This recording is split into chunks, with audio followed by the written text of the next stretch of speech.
Most therapists that I have worked with have a similar problem when it comes to payments, whether that's just keeping on top of it, constantly checking the bank, missing payments, whether they actually did receive them and they've missed it, or they missed that they hadn't actually received it, having bad cash flow in their business, having unpredictable earnings, and dealing with late payments. In fact, I started my VA career just doing invoicing. The first 3 clients I worked with, that was the job that they hired me for. They had an issue where they were spending far too much time on invoicing in their private practice, and so I came in and took just that part of the role over for them. I never really spoke to clients other than sending them invoices or asking for payments, and this was the gateway into me kind of running the private practice from the admin side. But it really did start with the therapist needing help with their invoicing. For those of you who don't know me, I'm Kim. I help therapists get online, get confident with admin, and reduce tech overwhelm. And today we're going to be talking about my top tips for invoicing and making sure that clients pay on time. So the first tip I have is to actually have an invoicing and payment policy. This can literally be anything, but you need to write it down, you need to stick to it, you need to communicate it, and you need to enforce it. So how do you do that? Well, to write it down, you want to make sure that you put it in your paperwork.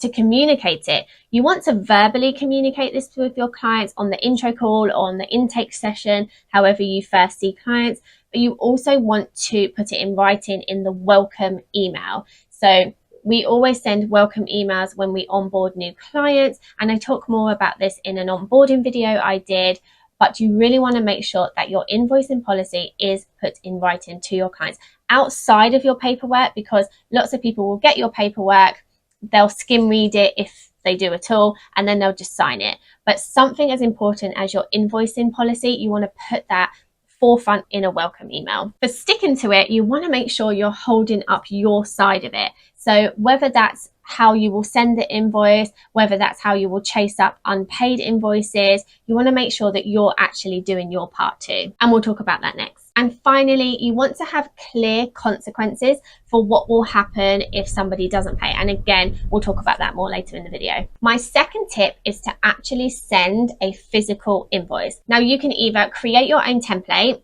you could buy a template online. I have one for sale where you can just plug in your own information and send that as an invoice, or you can use a specific invoicing system like Stripe, PayPal, Invoice to Go. There's loads and loads of options. Yes, there will be fees for using them, but if you weigh up your time, how much you're chasing payments and things like that, I think you'll find that having those fees will actually be less than what you are spending in your own time currently. People are much likely to pay if you send them a physical invoice. Number one, it just looks more professional. But number two, if somebody gets a physical invoice in their inbox, they're much more likely to pay it there and then. I know for me, if I get an invoice, I just want to do it straight away so that I know that it's done and I'm not going to forget about it. I've had a number of therapists in the past and none of them have ever sent me an invoice. And even as organized as I am, I would get on the call with the therapist and be like, I'm really sorry, I forgot to pay, because they didn't really have a policy for their invoicing or communicate to me. So I just assumed they wanted me to pay on the day that my therapy session was.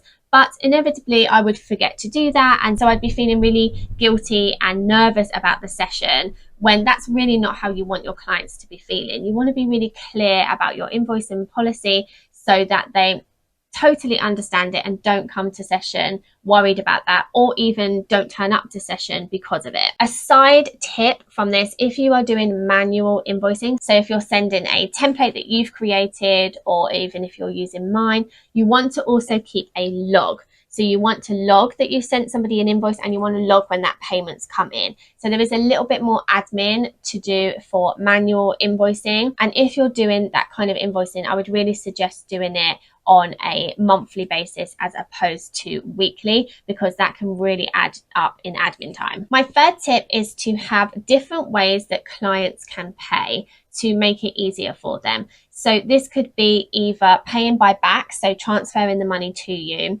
or it could be using a card. So they would have a pay link, they click on that pay link and they pay by card. This can make it much easier for them to make the payment for you. I would definitely steer clear of accepting cash for two reasons. One, your clients would probably have to go to a bank to get the money out, and that can be really time consuming and a way that they don't want to do that, whereas they can pay online anywhere. You know, most people have access to internet banking on their phone, and they can easily make a payment when they're in your waiting room, for example. Also, it's a real hassle for you because you have to put that cash in your bank account so that all of your bookkeeping is correct. So you really don't want to add having to go to the bank on a regular basis into your schedule, because that's just going to be so time consuming if you think about driving there, the parking, all that kind of stuff. So you want to try and avoid cash if possible. One of the clients I started working with only accepted backs as a way of payment. And when we set up Power Diary for her, I encouraged her to move to Stripe so that we could sync invoicing and give pay links to clients. So she said she would give it a go and see, you know, how that worked and kind of what her fees were and things like that. At the time, she had about 60% of clients that were paying on time and then she'd have to chase the other 40%. When we made the switch and had regular, you know, invoices to the clients, so they got an invoice when they got their appointment reminder, they had a pay link, that increased to 95%. So 95% of clients paid before their next session. So they'd get the invoice with the appointment reminder and 95% of them paid. She only had one or two clients that regularly needed that reminder. So adding in different payment methods can really help increase you getting paid on time. The fourth way is to think about charging in blocks. So right now you might just charge for one session at a time, which can be time consuming for both you and your clients. You, if you're going to send an invoice, like I suggested, you're going to have to create that invoice each week, whether that is a physical invoice, you know, that you're creating on a template, or whether that's in Stripe or something like that. That's still quite time consuming to create that invoice. It's also time consuming for your client to pay each week. So have a think about whether you can invoice somebody in either a monthly block or in a block of 6 sessions or something like that. Many people budget on a monthly basis, so asking for clients to pay a month in advance or a month retrospectively, again, how you invoice is up to you, can be easier for them to manage their own finances. If you require less payments from each of your clients, they're more likely to pay on time. If you have an EHR, though, invoicing on a weekly basis can be really simple because you can just create the invoice, just gets created when you create a session, so it isn't actually time consuming for you, and then they might have a pay link, so it's easy. But if you're not doing it that way, I definitely would suggest looking at whether you can manage your finances better and also the clients by doing it on a monthly or a block of session basis. There will be some additional admin around that if they cancel with notice and things like that, but there's always going to be admin around invoicing. My fifth tip is to actually send payment reminders. Now, in the first instance, you can be really gentle with this and just send a quick email and say, it appears this payment may have been missed. Could you please kindly pay within the next 48 hours, something like that. But if it becomes a regular thing, you do want to actually have more consequences. So you want to actually speak to the client about it in session and ask them what the issue is around paying and if there is one. Maybe they just can't afford it anymore and you may want to put them on a lower fee.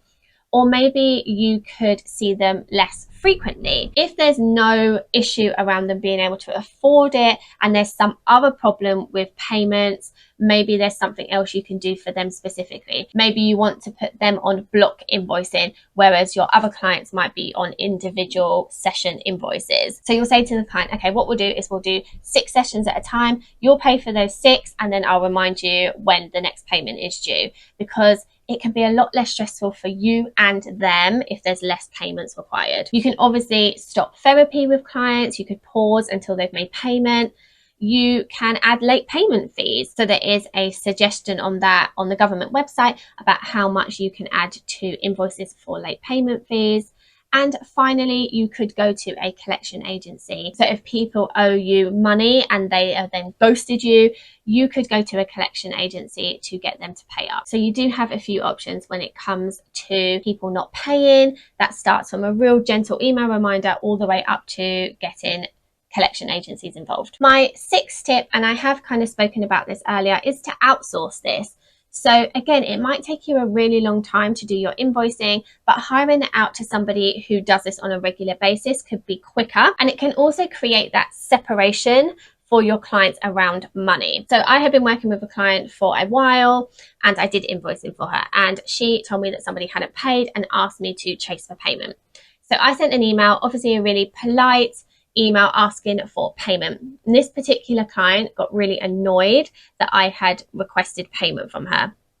But instead of being angry at the therapist and risking that therapeutic relationship that they had built up, she put her anger on me. So in session, she told the therapist, I'm really angry that Kim reminded me about payment. I was going to pay you. That anger was transferred onto me instead of the therapist, and then they can get on with the therapy session and kind of not have to deal with this issue. If you have anxiety around chasing for payments and things like that, it can be much easier to outsource that to somebody else and get them to just chase for the payments and manage this whole process. Okay.